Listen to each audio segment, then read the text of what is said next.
Congressman Womack, Northwest Arkansas is seeing rapid growth.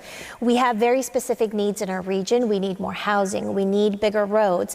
How do we address this issue in Washington? Well, it's a great question because everybody that lives pretty much in the 3rd District, but certainly in the extreme northwest part of our state, understands that we have about 30 plus people a day moving into the area. And how do you cope with that kind of growth? You know, I have a background as a mayor. I was the mayor of Rogers for 12 years, as a lot of people know. And so I was right in the middle of all of that growth projection, and it continues to this day. What you have to have is you have to have a good strategy, and I think the Northwest Arkansas community has a pretty good strategy for how do we develop, where are these road networks going to be, what are we going to be able to do insofar as funding a lot of these particular issues.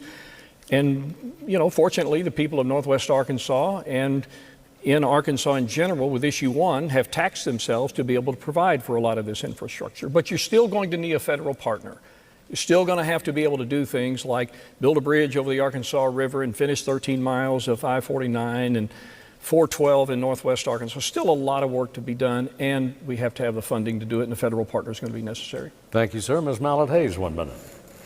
So we know that the growth in Northwest Arkansas is projected to be 1 million by 2046. We continue to talk about infrastructure and the needs there, and we have passed a bipartisan bill to bring money into the state for that development. But one key piece that we're missing is public transportation in the form of commuter rail.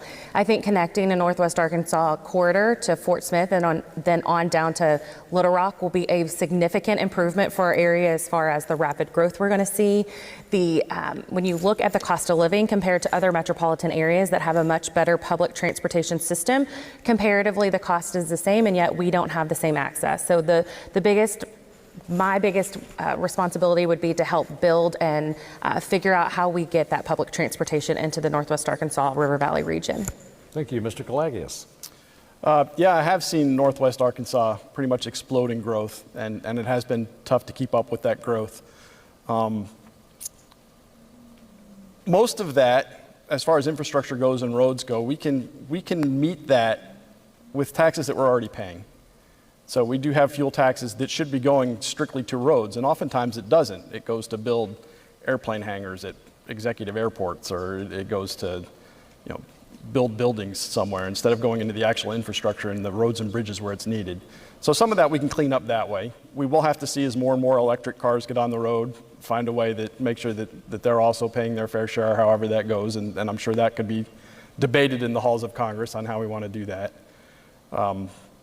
But Northwest Arkansas isn't the only place that's struggling with this. So, and especially when it comes to housing. Housing is getting tight everywhere. So, and a lot of that is because the government keeps getting in the way. We have so many different restrictions on who can build where and how much it has to, how big it has to be and what features it has to have and how many permits you have to get. And I have to call time here, okay. So excuse me. Congressman, you have 30 seconds now. Look, we spent a lot of time on the entire infrastructure debate talking about roads and bridges and normal trafficability. But one thing we don't spend a lot of time talking about is kind of hidden out there, and that is what to do with a real growth inhibitor, and that's how to deal with wastewater. And that's an area that I have studied quite a bit, and frankly, how we treat point source pollution, non-point source pollution, how do we satisfy the EPA, because a lot of this effluent is draining into the river basins that constitute our navigable waterways and our water supply. So we have to spend a little time talking about that as well, because that could cause us to have to stop growth completely. Ms. Mallett-Hayes, you have another 30 seconds. Mike hit a good point when we're talking about affordable housing. That has been one of the bigger issues when we're talking to constituents about how quickly the housing market has increased. And we have got to figure out how do we improve affordable housing for people, but still remain, keep other people's property value from being devalued by multifamily housing units. All right, and Mr. Kalagias, 30 seconds. A couple things. I know we talked about public transportation. And in Northwest Arkansas, we already have that as far as bus routes go, and there's no demand for it. So that's another one of those areas where we shouldn't be wasting money on something that won't get used. When it comes to wastewater, Fort Smith had a huge problem with that. They're paying a ton for that now. I know Mr. Womack was aware of that, but we didn't really do anything about it.